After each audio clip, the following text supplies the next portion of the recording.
Matilda, Hanzo, Yuzong, Hanabi, Leslie, versus Aldous God. Sino nga ba talaga ang mananalo sa laban na ito? Pag dumaan ito sa For You page mo, pwede po bang makahingi ng isang copy link at heart mga idol? Maraming salamat.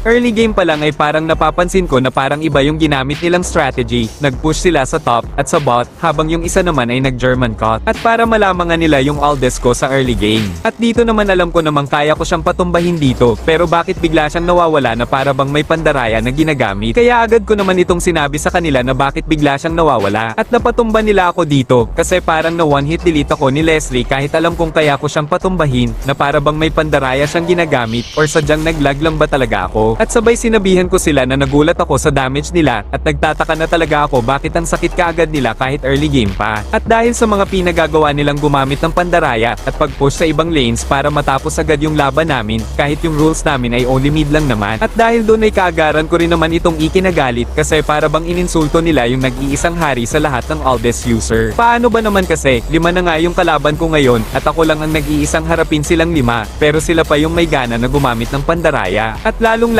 na ang pag-push sa ibang lanes, kahit yung pinag-usapan namin na rules ay only mid lang naman. Ito rin yung pinakaunang dahilan kung bakit matatalo kayo sa Aldous ko, kasi ininsulto nyo yung Aldous ko na kinakatakutan ng karamihang manlalaro. Ayaw ko muna sana ng 5 versus 1, at magpapahinga muna sana ako, at babalik ako ng 5 versus 1 sa next season. Kaso nga lang biglang may naghamon sa akin, na sila na daw yung makakatalo sa Aldous ko, kaya kaagaran ko naman silang pinaligan. Isa si Matilda sa kinakatakutan sa lahat ng tank ngayon, at madaming nagsasabi na hindi ko daw kayang ma-one hit delete si Matilda. Tingnan natin kung totoo ba.